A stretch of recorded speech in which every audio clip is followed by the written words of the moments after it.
So welcome everyone to this Engage with DLD event. We are very pleased to welcome Dr. Shaun Ziegenfusz to talk about his PhD project. And I am very pleased that we are able to host today. And sorry, I'm just a bit out of just trying to get in the mode of doing this again. So we are recording today's event. So just that so you know, if you put your cameras on, you might show up on YouTube. So if you don't want that, then turn your camera off. And we will be recording today's event, or most of today's event. I think we're going to pause it and then recommence it at one point, Mhm. just because of some unpublished data. So today's event is by Shaun, and I'm just going to hand over to him. But before we do, can we just get people to put in the chat where they're from today?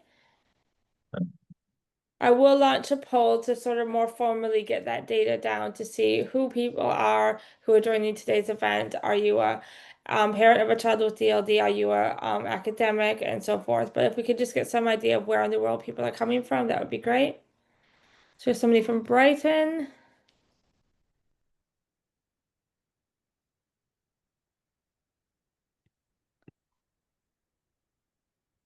I was going to Anybody say else? there's definitely at least one Australian.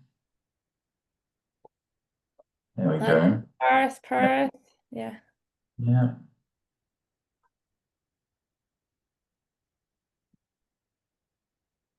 Okay, well, Malaysia, oh, that's, oh, hi, Oh, Suntat. yeah. Surrey, Hello. Western Australia, Scotland, Stirling. That's Kylie too. She's one of our E-DLD research associates. Amazing. Dublin, Perth. Okay, All over. yeah, all over the place. Okay, so I'm just gonna hand over to Shaun to just start the talk, and I'm gonna just mute myself because you might hear frozen in the background, which isn't ideal. Um, and then we'll hopefully have some time for questions at the end. And for the questions, we will be stopping the recording so that everyone is free to ask questions without being worried it's going to show up on YouTube. So let's just get going. Over to you, Shaun. Wonderful. No worries. Thanks so much, Michelle. And thank you so much for the invitation to present tonight. The topic was quite broad, so I've narrowed it a little bit because I could talk about a lot of things about DLD, but I really thought it would be a really lovely opportunity to talk about my doctoral research and I guess what motivates me to work in this space, and talk a little bit about some of the work that I do through my role as an academic at Griffith University here in Australia, as well as co-CEO of the DLD project and chairman of the DLD Project Foundation. Some of you may have seen me on social media, and one of the sort of driving motivators for a lot of my work is this sort of sentiment or phrase around, creating a world where people with DLD are recognized, understood, and empowered. And you'll see this on my social media. It's really a very core part of who I am and the work that we do, particularly at the DLD project. And it's really driven by the wonderful families and people with DLD that I get to work with every single week. Before I begin, I do want to acknowledge the traditional custodians of the land on which we're meeting today. This is a very typical way of entering into any sort of meeting of people for the first time here in Australia, and it acknowledges the fact that Aboriginal and Torres Strait Islander people would pass through each other's country or land, and this is a way of acknowledging each other as we move from lands to lands or seas to seas, but also it's become a part of our cultural way of acknowledging that there's still quite a bit of work to do in reparations and acknowledgement around First People here in Australia. So I really do want to pay my respects to elders, both past and present, acknowledge that there may be First People here joining us today, and that the lands that I am so fortunate to learn, live and work on are those of the Turrbal and Yugara people, and their lands were never ceded. A little bit about me, very, very quickly, and this is just a mini positionality statement. My background is in a few different areas. My actual undergraduate degree was in developmental neurology before realising that it didn't offer as many or afforded as many learning and career opportunities as I'd previously hoped. And that led me into doing a master's in speech pathology, where I primarily in schools. And teachers kept on saying these words like pedagogy, and I thought, oh my goodness, I don't really know if I understand what that means. So I went back to university and completed my master's in education back in 2012. And then I was very fortunate to work primarily with school-age children. I've worked increasingly across the lifespan, but I have a real love for working in schools in that sort of 4 to 18-year-old space. And I was able to combine my love of speech pathology and education, my doctoral studies, and that's what I'm going to be talking to you about this evening. I do want to acknowledge that my children are typical language users, which means ultimately I don't have lived experience as a person with DLD, nor do my children have DLD. I've observed the wonderful privilege that having language is for children when I get to watch my children socialize and learn without the barriers that the students with DLD that I support as a part of my clinical work or my research work. But often people will ask, why do you do this? Is it because you have children? And I don't.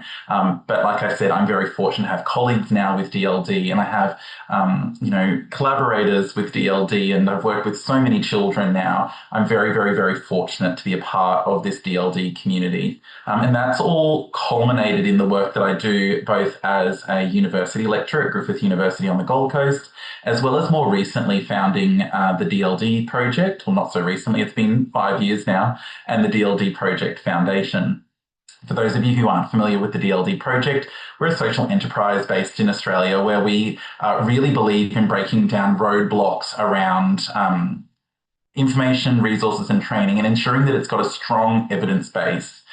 We know that it takes a big village in order to work together, whether it's with families or teachers or allied health professionals. We know that we need to come together and work in partnership, and the DLD project provides that opportunity through a range of free and paid tools. And I know many of you have listened to the Talking DLD podcast. We've recently ticked over 100,000 listeners on the DLD project. Talking DLD podcast, which is amazing. And it's through paid opportunities, whether it's workshops or our online learning platforms, that enable us to keep on doing the work around DLD advocacy and research initiatives. More recently, we've launched the DLD Project Foundation, which is a not-for-profit, and through that entity, we're able to provide support programs where we run training, thanks to our wonderful collaborators at APHASIC and NAPLIC, who've enabled us to adapt the DLD Together program for an Australian audience. We piloted that this year, and we're soon to launch support programs for adolescents and adults. So lots happening in the social enterprise, but also in the not-for-profit space. And through that work, we're able to continue doing activities like raising funds for DLD research, whether it's through our DLD research grant and our international conference, or whether it's through fundraising for different platforms for supporting researchers with their particular projects and initiatives. So lots happening in this particular space, and I do encourage you to reach out. I love hearing from people within my community and their communities around the world to talk about DLD, so please feel free to reach out anytime. Now, before we go any further, now I don't have the poll results yet, so some of you in the room may have DLD, and some of you may be loved ones of people with DLD. You might be clinicians or educators, perhaps even researchers. And I can see Michelle's just opened up the poll there, which will be really helpful. But I want to give us in the headspace of what it's like to experience DLD. And I'm going to start by asking you a question. My question for you is, and some of you have heard this before, so I have tweaked it a little bit now. I'm going to ask a question, and I'm going to ask that you answer it as quickly as you can in the chat. And let's see how we go. I'm going to ask you, if a classroom has 30 children and 28 sandwiches, how many didn't? Does anybody know the answer? Again, this is just a little activity. 2, somebody says 2.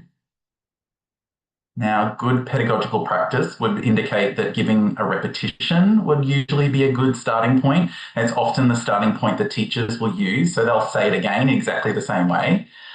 So a classroom has 30 kids and 28 children. How many didn't? I promise you that there's a logical answer, even though it may not feel like it at this point. 0, 2. Shall I put people out of their misery? We're not quite there yet. Another useful strategy in classrooms is to add a visual support. Now, I'm going to assume that many of you are probably literate, so let's see if we can read this visual support together. A classroom had 30 kids and 28 sandwiches. How many didn't? I can see Michelle's face as the only face, and that's the look of clarity that I was looking for. And I guess at this point, if I had more time, I'd start to explore that feeling. And what I want you to do is sort of have that experience of confusion, sort of an aha moment as you got the answer. And what I want you to do is I want to take that and I really want you to sort of sit in that for a little bit today, because what we are trying to encapsulate here is the lived experience of a child with DLD in the classroom.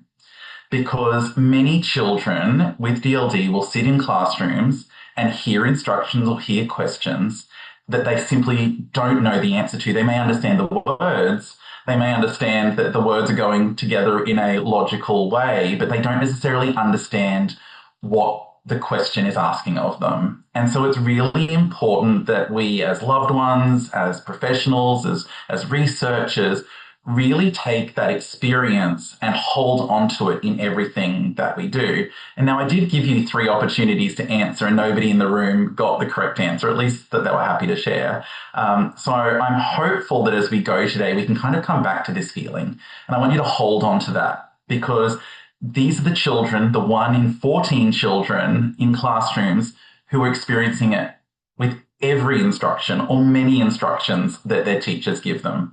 That makes a very complex, confusing, and very effortful space for people with DLD to navigate. Now, I don't probably need to go into the logistics of what DLD is. We've got a captured audience, and I'm sure that you're all as passionate about DLD as I am. But if I was to kind of give you my elevator pitch, this is when I get caught in an elevator and I find out that there is a politician, a funder, a key stakeholder, and I'll say, do you know that DLD is a neurodevelopmental condition and it causes difficulties with understanding and or talking for no known reason. And sometimes having these really short summaries is really helpful. Now, if I find out that that has to do with some funding that needs to link to a particular terminology, then I might use the term disability. For example, here in Australia, we have the National Disability Insurance Scheme, so I'm always talking about DLD being a neurodevelopmental disability. However, words matter. Now, today, I'm going to use words like person with DLD, and that is absolutely meant as a position of respect for people with DLD.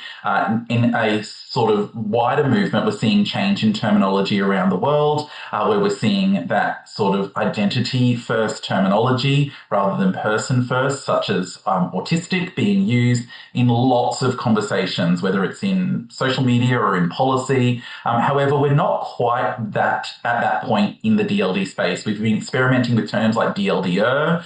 Some of my wonderful colleagues with DLD says it grates on their ears.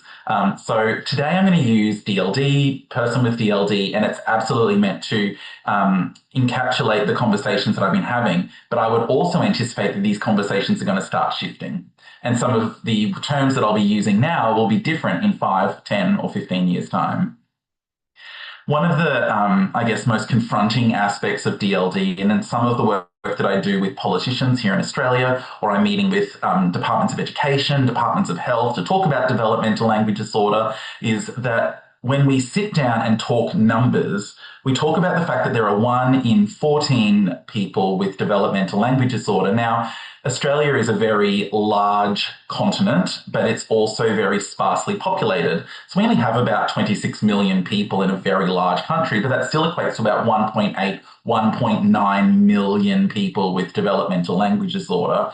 And as soon as we start talking in these large numbers, we often get immediate shutdown because it seems like an unsolvable and often an unfundable problem. So whilst we often say, it's the most prevalent and hidden disability you've never heard of, the challenge with that is that as soon as we start getting down to the economics of DLD, it can be a really confronting space to sit in. We've got lots of different studies from all around the world now showing that about that 1 in 14 is about right in English-speaking countries.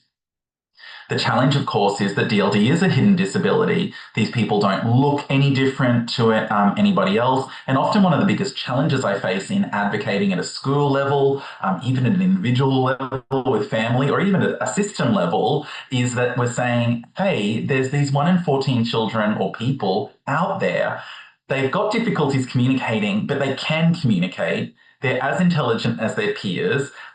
They are primarily diagnosed by speech pathologists rather than any other health professional like a pediatrician. So I'm this magic health professional who can both identify and support. So sometimes this can be a really tricky space where people start to think, well, did you just make it up? And I would argue that many neurodevelopmental conditions are terms are made up, but what they do is they capture this boundary or group of people that share similar characteristics. And by having this shared terminology, it means that they can better understand themselves, and also people around them can better understand and support them, which is why labels really matter. But we are really confronted by this high level of prevalence, particularly when it comes to the advocacy space. Now, this slide is very, very small, and I apologise for that. I'm going to show my nerdiness and say this is a table which is actually based on my all-time favourite research paper by the wonderful Dorothy Bishop called Which Neurodevelopmental Conditions Get Researched and Why? And then it was updated by the wonderful Carla McGregor in the US, and the paper from memory was called How We Fail Children with DLD. And what this paper did in part of its work was to say, hey, look at all these neurodevelopmental conditions, list by prevalence. So we start at the top as the least prevalent through to the most prevalent. As you can see here, developmental language disorder is one of the most prevalent conditions. But what it then does is it looks at the number of publications for these conditions in a 20-year period. And here, and this is again, I guess, one of my motivators for the work that I do and why organizations like Engage with DLD are so important, and the work that we do in the DLD research space is so important, is that there are only about 2,000 papers published on developmental language disorder in a 20-year period, despite the prevalence.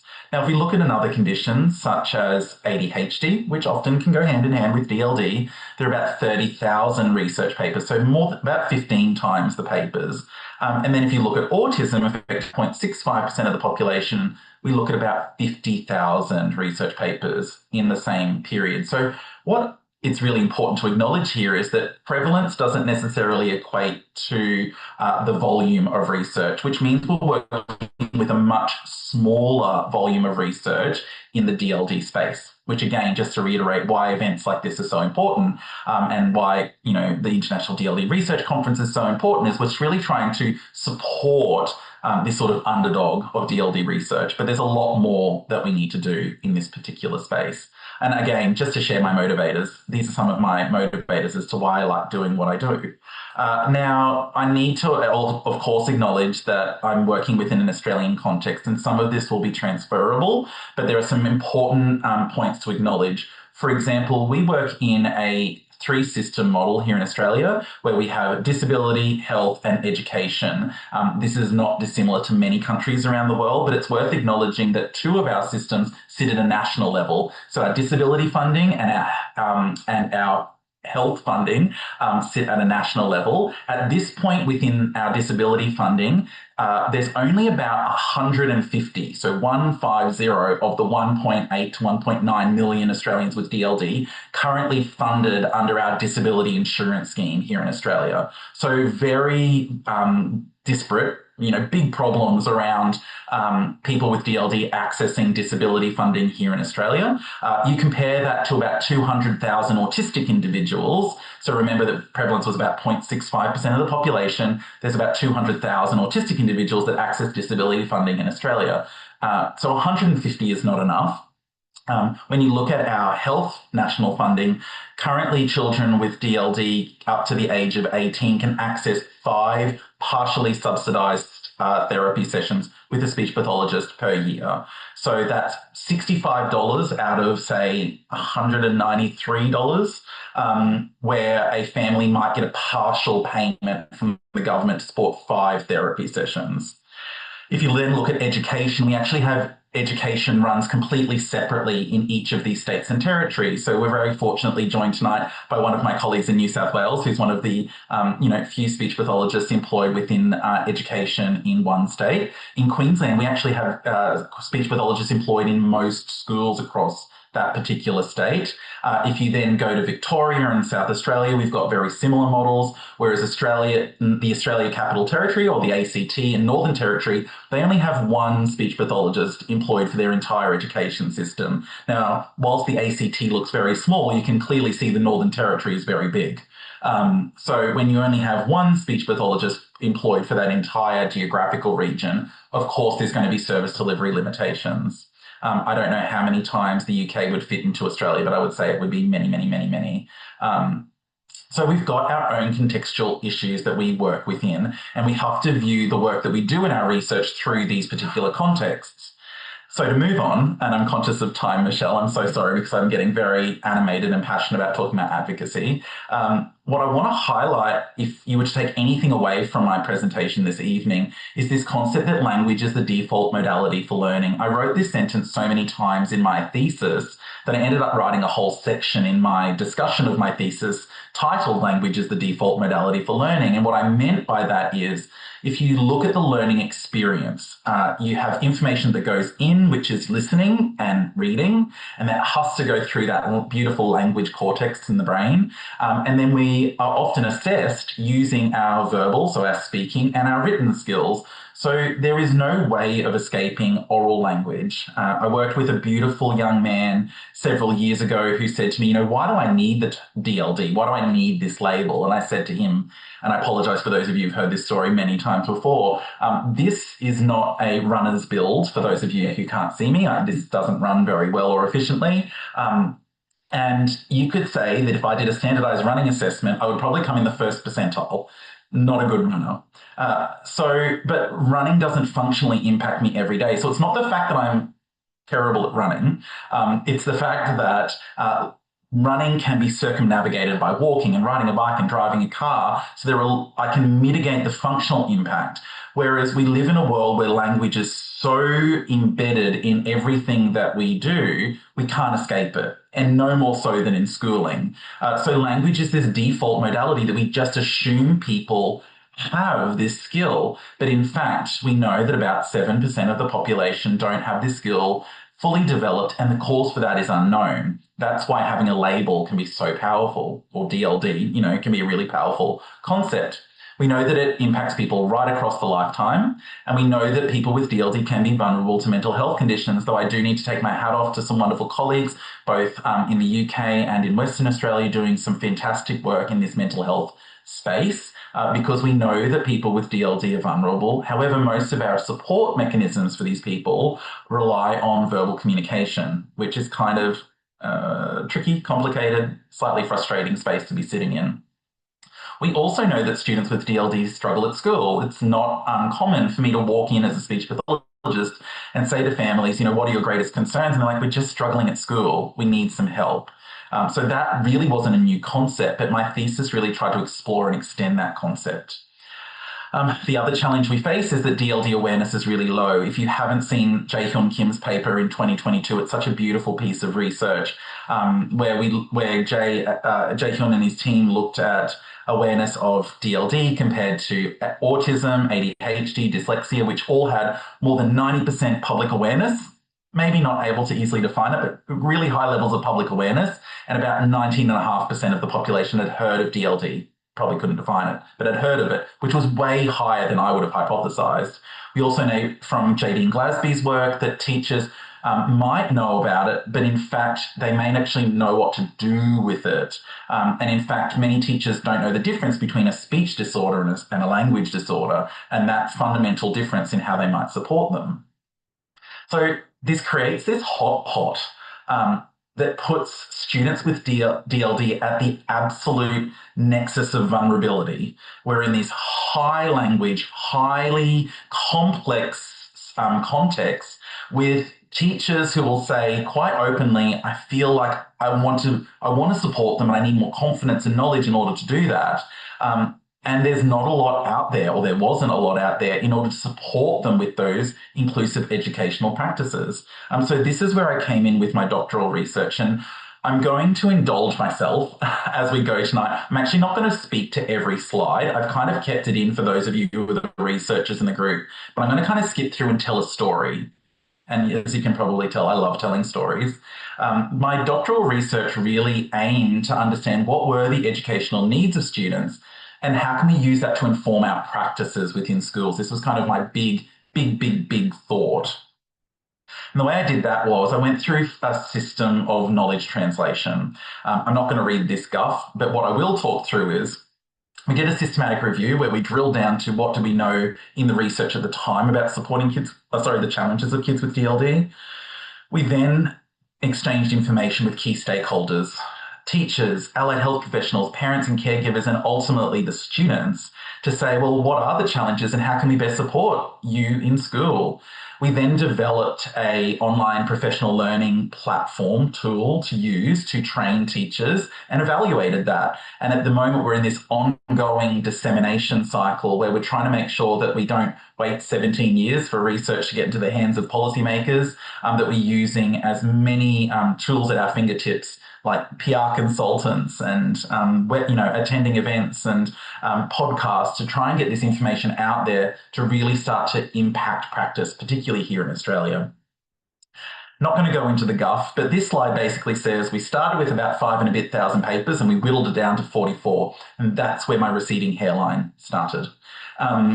We then went through and looked at these 44 papers and found that overwhelmingly, most of the research out there in 2020 was focused on literacy, which didn't come as a huge surprise because we know that language and literacy are highly related.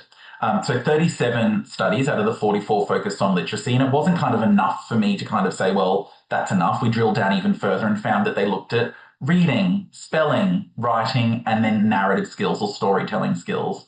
There was only 3 papers published at that time on numeracy, though I'm so thrilled to see an increase in publications around DLD and mathematics in the last few years. And then 4 papers were what we call broad academics. So they talked about lots of things like history, geography, science, maths, English, all in one big study. And it was really hard to sort of disentangle their results in order to understand them. So we talked about those collectively.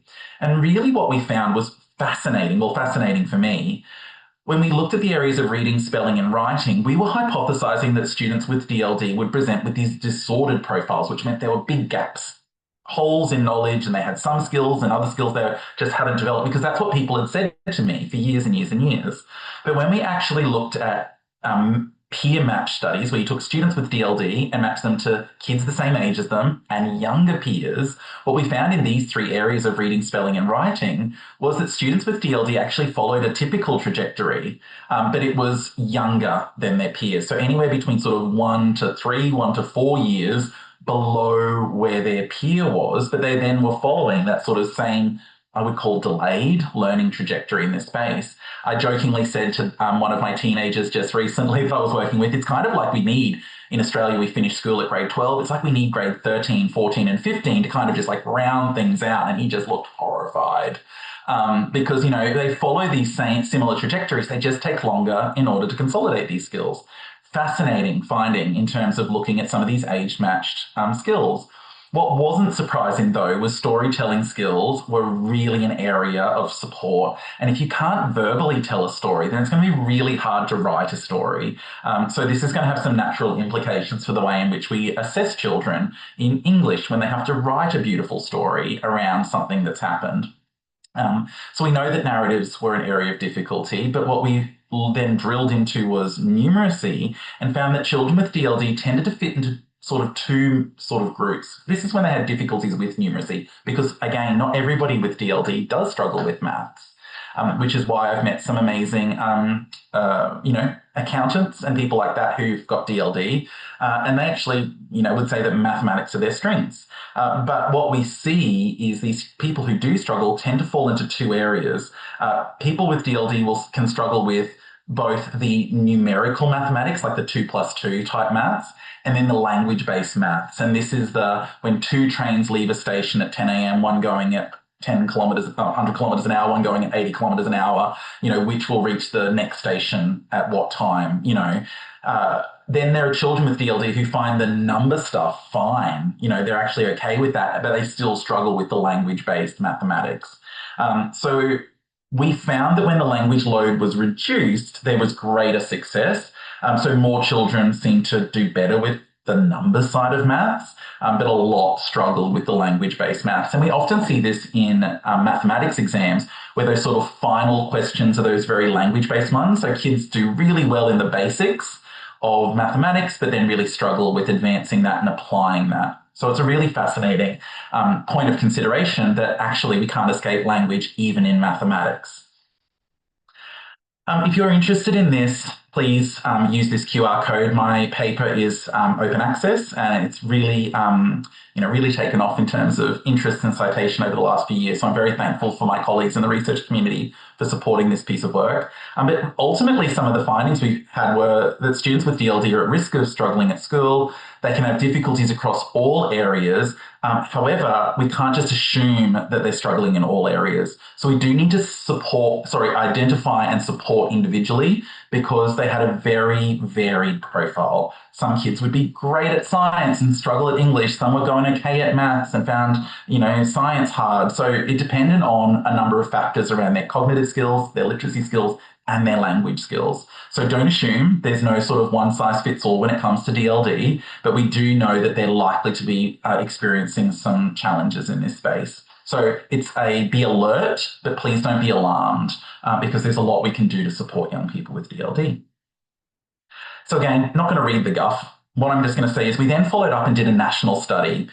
We had groups of teachers, speech pathologists, and parents and caregivers who we asked them to rate some of the needs of students with DLD. And unsurprisingly, they rated literacy and language as the two areas having the most impact on learning at school. This was not surprising at all. We then got them to rate a whole heap of tasks. In fact, there were about, I think it was 44 tasks or something like that, and 39 tasks. And they asked to rate how difficult they found them. And again, literacy sort of reigned supreme as an area that children with DLD are having the most difficulties with at school. Not to be too negative, we then flipped the conversation and gave families, teachers and speech pathologists 27 educational supports. And these are educational supports that are typically available in schools all around Australia. They weren't specific to children with DLD, but they were used by lots of neurodiverse, or to support lots of neurodiverse students across school settings. We then grouped them into some key areas, and we looked at which ones had the highest ratings and I guess the most support for them. And we found that providing kids with DLD additional time, visual supports, and individualizing tasks were rated as the three most helpful areas of support that we can provide them. I'm going to follow this up in a moment by saying that students with DLD actually reported very similar findings, with one exception, and I'll let you ponder what that exception might be until I get to that slide.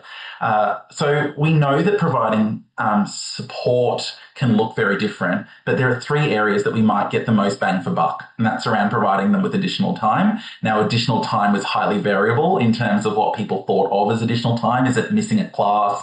Is it doing something in their own time? Is it having a delayed submission time for an assignment? So additional time can look lots of different ways for lots of different children. Visual supports were fairly self-explanatory, and I talk a lot about let's provide this sort of tactile and visible representation of language, because it just sort of disappears. So when we can write something down, we can give them a timetable, we can draw something. It creates this a moment where we can actually engage in, talk about and think about using language. And unsurprisingly, individualizing things probably draws on all of these particular supports. But this is about thinking about how can we utilize our knowledge of the student and make the task more specific to them. So these are some areas where lots of adult stakeholders would say that we could work and support. Again, I'm telling my own narrative today. The slides, I'm not sure, Michelle, if you want to look at the slides later, we can share those. Happy to circulate, but there'll be a recording up and available. But here's just some examples of the sorts of supports that were rated as highly supportive. when we did a content analysis, which was just a nice way of saying we looked at what they said in their open-ended responses, we found that when we coded them, most of the open-ended responses actually matched those other 6 categories of supports, which was great. So we picked out some supports that were really helpful, bar one. And there was one support that we didn't even think of, and that was teacher knowledge of DLD. In fact, it came through in nearly every participant's open-ended responses were that they needed their child's teacher or the teacher needed to know about DLD in order to best support the child. Excuse me, I want to have a quick drink. Just to say, Shaun, about 3 minutes. Can you try to wrap up to allow I time for? will speedily move through my story. So what we found basically was that people had different priorities, but in terms of the needs, but ultimately they agreed on the types of supports that we could provide. We then asked students the same questions. And what we found was, and this was just an example of how we actually co-designed some of the data collection process with some adolescents with neurodevelopmental conditions. I'll just skip to my next slide. Was when it came to the school-based tasks, students with DLD said that numeracy and literacy was difficult. And I love this quote from a participant who said, basically, if art and drama and dance, which they're good at, were as often as English and maths, their teacher would think they were a genius. But because they're not, they really struggle. And so she talked about this so beautifully, and it made me really think. I'm actually just going to hit pause on the recording for just a moment, Michelle. Can this be recorded now? Yeah, I was going to pause again, but that's okay. This study was just looking at a 90-minute workshop, webinar on supporting students with DLD that was informed by the prior studies. In contrast to my surveys where we took a whole year to recruit about 100 teachers for the study, we actually recruited 535 teachers in 7 days, which is a really stark contrast, I think, and talks to the increased awareness of DLD from when I started my PhD in 2018 to when I conducted this study in 2023. Again, I'm telling my own story today, so I'm not going to kind of go through the guff, but what we did find was that they showed that they increased their knowledge, their supportive attitudes, and they also chose to, they also reported that they were willing to change some of their educational practices. We found that doing a short format online professional learning was considered valid for teachers. However, we acknowledge that 90 minutes is not enough, and we need to do some further work to then see, well, actually, what do they do with this information? So that's sort of some forthcoming research that we hope to get some funding for. And my final point that I wanted to raise here was what was most interesting for me. We did some exploratory studies, some exploratory analyses with this particular cohort. And what we found was there was a group of teachers who had never attended any professional learning on DLD. And there was a whole group, about half of the group were classroom teachers with no, I guess, leadership responsibilities or specialist training. And what we found was that both of these groups actually started with lower knowledge around DLD, but the 90-minute training actually meant that they were able to achieve the same levels of knowledge and attitudes as those other groups, those who had professional learning, who did have responsibilities or specialist training, which for a 90-minute webinar was a fantastic outcome to achieve.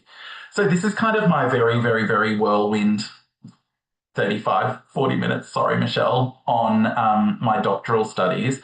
But what we want to really see now is this dissemination cycle. We know that there's a lot more to do, particularly here in Australia, but also around the world. So hopefully this sparks some interest. Hopefully it also sparks some conversations. And I will just point out that 2 out of 4 of my studies have been published. But if you're interested, Griffith Research Repository has just published my thesis in the last few weeks, and it's now available for review. So if you're interested in reading or learning more, it is available for you. That's it for me, Michelle. That was my very, very, very abridged story of 6.5 years of work. But I'd love to open up for some actual dialogue and questions and discussion, because I think that is a far more interesting place to be. So let's do that, shall we? Yes, that's great. Thank you so much, Sean, for coming and giving this talk. I just want to shout out Kylie, who has been arranging these talks. She is on today's event, and I'm just going to stop the recording now, and then we can take questions. Perfect. And I'm going to stop sharing.